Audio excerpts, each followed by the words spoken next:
Hey, I'm Shane Varco, the Executive Director of the Dalgarno Institute. Welcome to our Dalgarno Institute's no-brainer resiliency building sessions.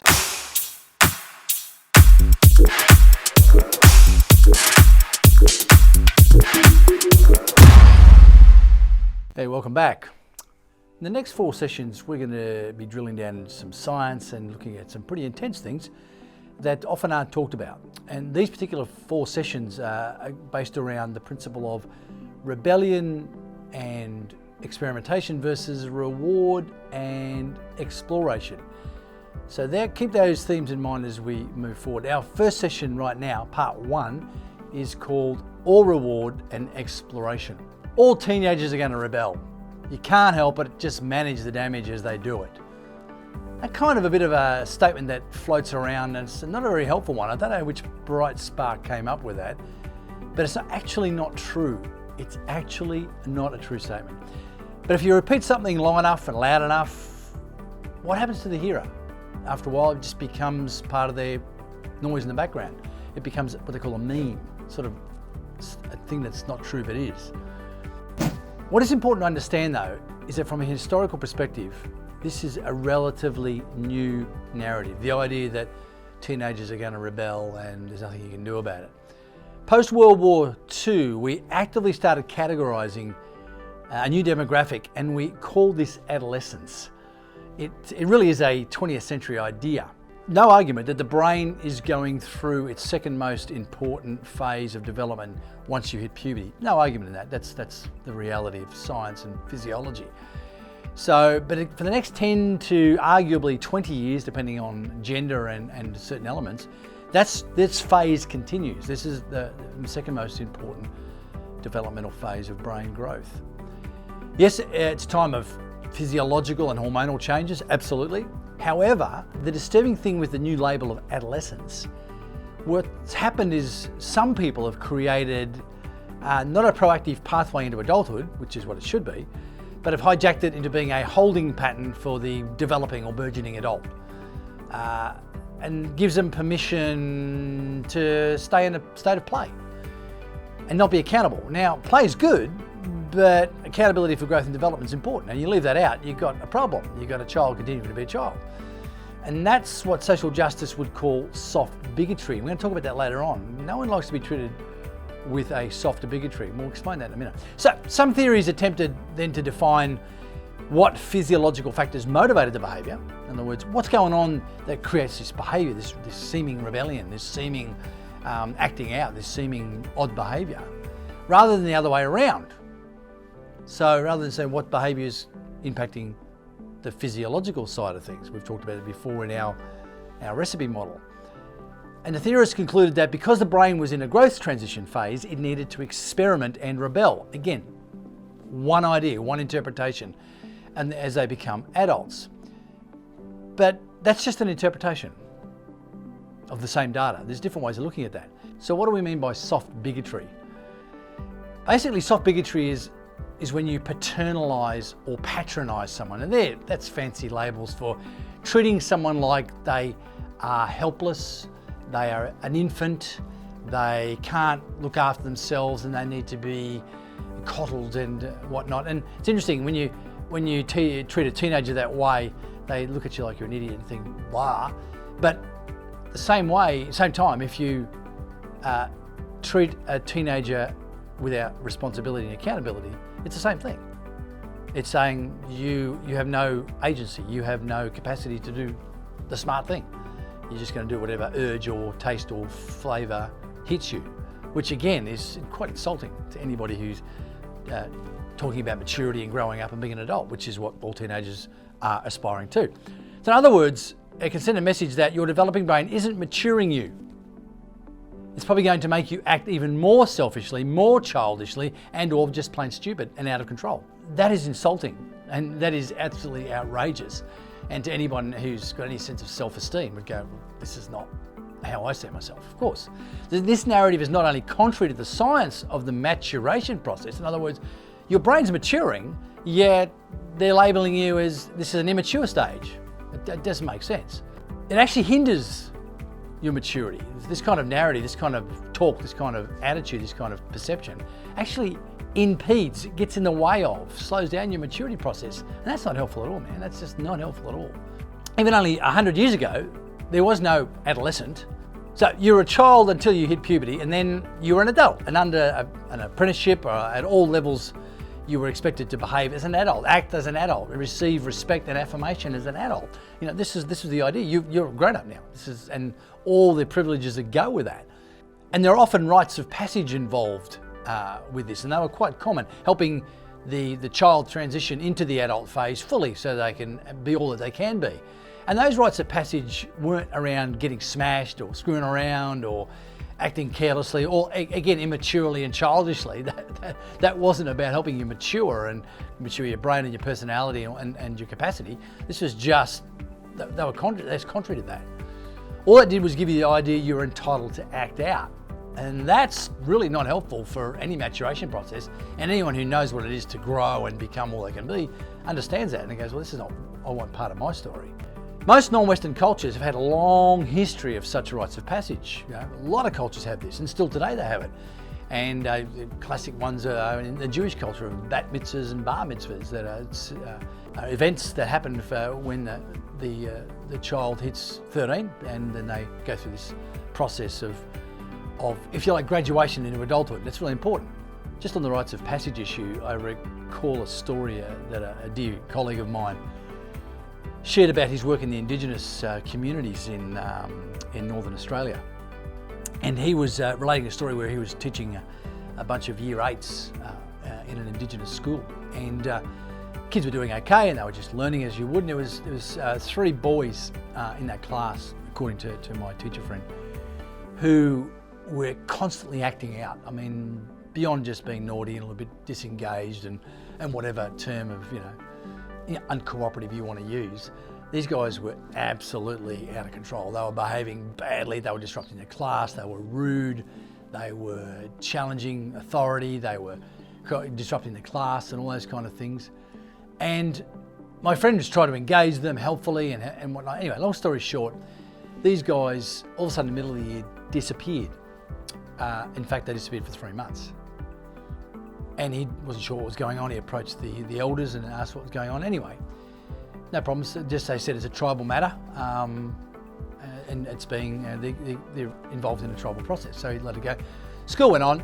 These boys returned. Now you can imagine as a teacher, and if you're a student, it probably doesn't relate to you, but as a teacher or a parent, having these disruptive lads come back into your class, you've got to manage this because you've got other 25 students to teach as well besides this, and this is really not helpful all the way around. So he was nervous, but he welcomed them back, and he's waiting for the disruptive mechanisms to start again, the whole processes, but to his surprise, none of that happened. None of the behaviours that were evident before materialised. There was no acting out, there was no throwing things, there was no picking fights with other kids, all this kind of stuff. It just stopped. They weren't angels, and all of a sudden the best students ever, but they were engaged in the lessons, in the playground, if you like. They were playing with other students well. They were picking fights. There was no name calling.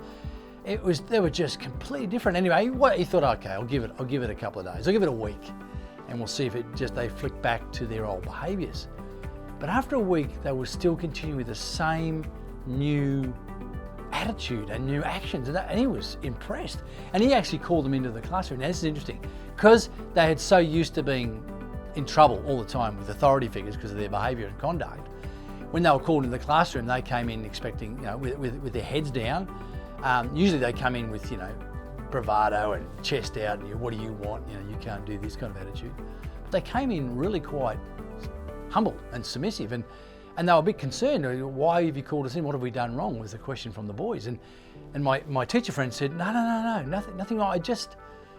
I just wanted to encourage you and congratulate you on your return and your behaviour. He was really affirming and said, look, it's so good to see you learning and engaging and maturing and actually investing, and instead of rebelling and acting out, you're actually engaging. And I said, wow. And he said, do you mind if I ask you a question? And I said, no, sir, please. He says, what happened? What changed? And he said, the elders of our tribe took us away for 3 months into the bush. They taught us our history, our culture, our rules, what they mean, what it is to become a man. And in fact, some other physical rituals happen, which I won't repeat here, but they were very serious about transitioning from boyhood to manhood. And this particular 3-month period was part of that whole process. And he said, oh wow, that's pretty impressive and pretty intense. I said, yeah. And he said, so why aren't you repeating the behaviours you did before? And here's the kicker, guys, here's the kicker. They said, that's how children behave. We're not children anymore, we're men now. And we are responsible for so much more than just playing. Responsible for our tribe, our families, our community. We want to see everyone succeed. We want to see everyone become the best they can be. And we want to do that and honour our elders on our tribe.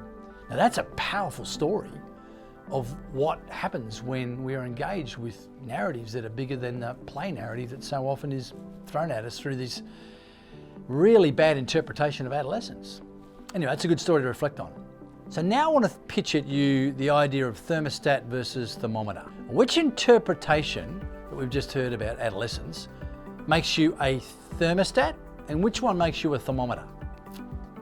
Now what I mean by that is a thermostat sets the temperature of a room, okay? That's really important. So the thermostat sets the temperature. What the thermometer does is it just reads the temperature of the room.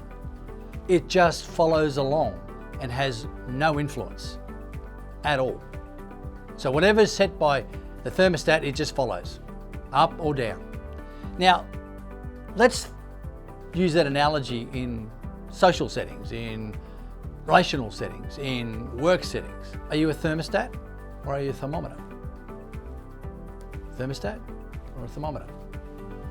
Which one of those adolescence interpretations lends itself to thermostat? Which one lends itself to thermometer? The question then comes, are you making decisions or are decisions making you? Now that's a really tricky distinction, guys, and you need to think about that. Are you making decisions or decisions making you? Now the thermostat is the one who makes decisions and sets a direction. The thermometer has the decisions making them, they're just reacting to environments. And then you've got to ask the question, who's calling the shots in your peer group? Who's calling the shots? Is it you? Is it wiser, smarter, clearer, meaningful relationships and visions and dreams, or is it just whatever urge or instinct or behavioural context that you're in? Thermostats make considered, wise, vision and values-based choices. The thermometer simply reacts, doesn't respond to stimuli. Which one's a more mature response? Get a look at how we make decisions. This is just a really basic overview, guys, just to get you guys to think about your current environment where you may be, whether it's school, family, peers. The peer environment, particularly the pop culture space, tends to be incredibly aggressive and incredibly assertive around how it influences us. So basically, when we come to making decisions about what we're going to do and not going to do, there are 3 key factors. There's a few more, but we're going to focus on 3 major factors that influence our decisions. First is our feelings, which has become more and more the issue these days, and what manipulates our feelings is important. That's for another occasion.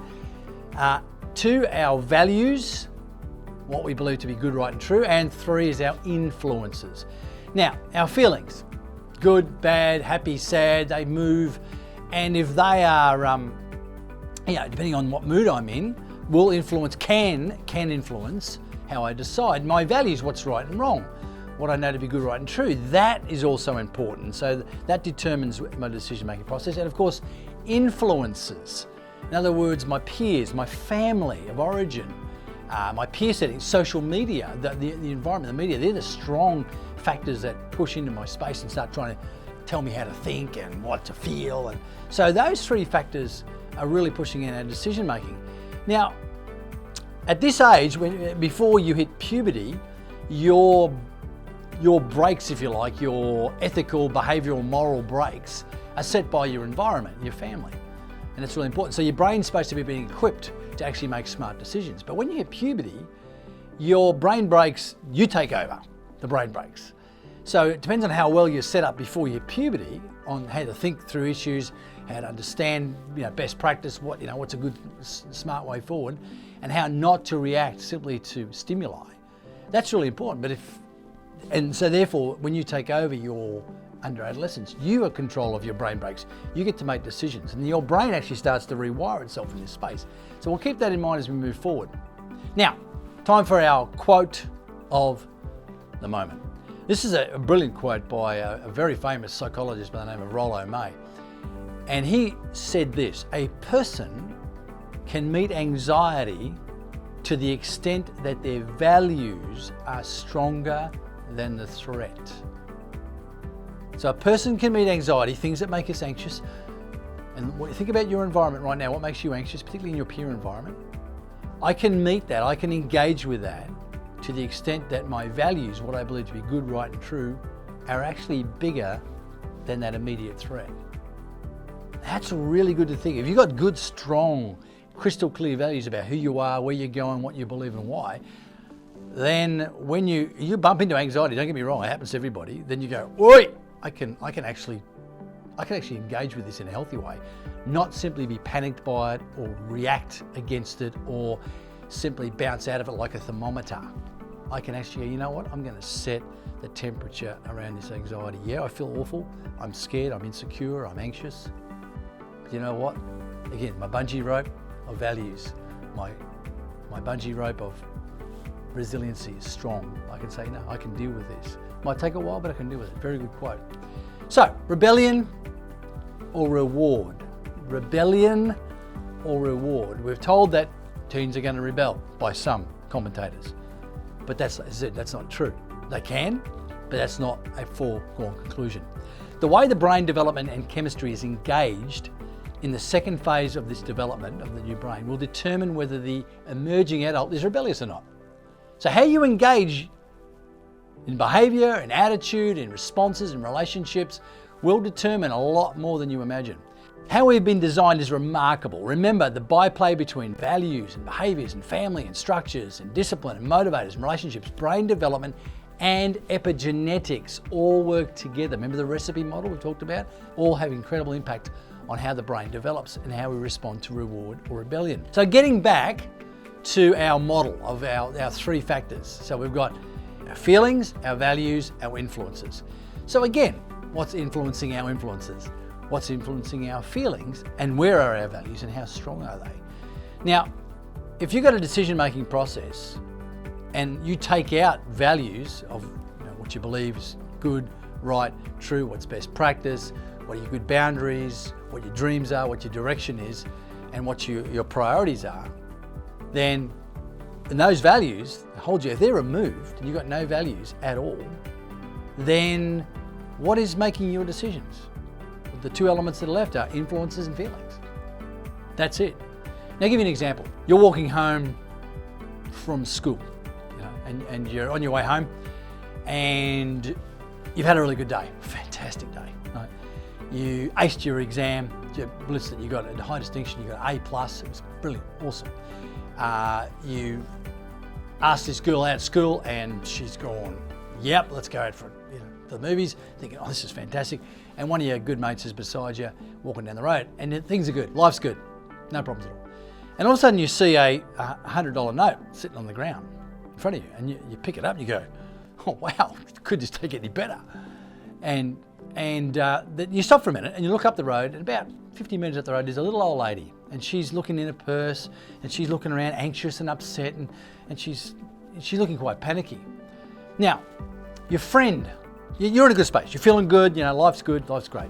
Your friend says to you, hey man, that's awesome, you got $100, but that lady up there looks like she might have lost something. Maybe we should ask her if it's hers or not. So that scenario, what do you think might happen? What decision might the individual make? Sure, life's good, blah, blah, blah. Generally speaking, you might go and say to the little old lady, hey, is this your $100 note? Sure enough it was, thank you for finding it. Done a good deed, awesome, he feels great. But let's just reverse that. Let's say he's coming home from school. He left school this morning, his parents had a really major fight, it was awful, and Dad stormed out the door. He went to school and he did the exam. He studied really hard for it. He's not really good at this particular subject, on history. Studied really hard and he got a fail. And he worked his buns off. Not that he didn't care. He worked hard. So he's worked hard, family issues. And there's this guy that's been hanging around him. He's really not a helpful influence. He's really a negative kind of operator. And he, again, same scenario. He sees a $100 note on the ground. He's feeling pretty rubbish. His life's pretty ordinary at the moment. And his mate says to him, "Hey dude, $100. Finders, keepers, losers, weepers." Now, he's feeling like rubbish. He's finally had a break in his mind, and this guy's telling him, "This is a good thing, keep the money." What do you think the decision might be then? Will you give it back to the old lady, or even try to, or do you keep it? Now, take all those elements out, and you put in a value, a very clear and strong value.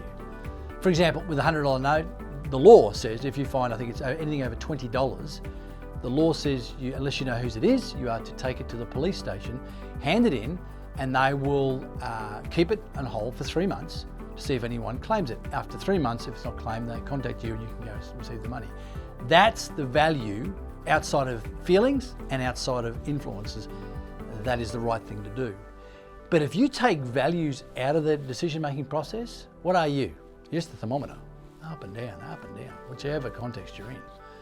Sometimes helpful, sometimes not helpful. If what is good, right and true is not in place, then you end up just being a thermometer, following the circumstances. But what's really scary, and to put it into our context, if you throw substances, for example, alcohol or other drugs, into this scenario, then feelings, influences, and your values are all overrun by this chemical tsunami. And that creates some real problems, particularly if your brain brakes are already not working well. And all of a sudden, particularly at this age, your brain tends to be more accelerator, and substances, what they do is they push that accelerator rather than bringing in that process of thorough decision making and careful analysis and making the right call. It's all accelerator. And what happens is the brain accelerator gets pushed by substances, and then you end up following whatever urge, whatever stimuli takes that moment. And that is never mature, and that is never helpful for not only yourself, but for those around you. And those are the decisions that actually make or break lives. Those are the decisions that often are turning points that are not helpful for most people's lives. And at this age, those decisions are not helpful at all in your growth and maturation process. Okay, time for our conversation starter as a group. Doing a good deed. How did that make you feel? So as a group, each of you think of and share about a time you did a good deed for someone who didn't expect it, or maybe didn't even deserve it, and it blew them away. I want you to think about that time. If you haven't had that experience, think of maybe an event in history that's been done by someone else, and have a think about that scenario. Now, how did that make you feel in that time, or how does it make you feel about thinking about that? What emotions and even energy came out of that? It's interesting when you do a good deed, energy, i.e. feelings of motivation, and you're pumped. What kind of energy did that fire up in you? And did it last? And was it helpful? I think most of us experience that, and it really does take you to another level. That mild euphoria is a result of the mind working in a good and healthy human context. Exploitation, bullying, manipulation, coercion don't give you this. These work in the contrary. Now, as a group, I want you to discuss those scenarios, because this is the brain's natural reward mechanism. How does the good deed work on the brain chemistry? And what does it look like for you to be involved in that space? Have a discussion as a group around that.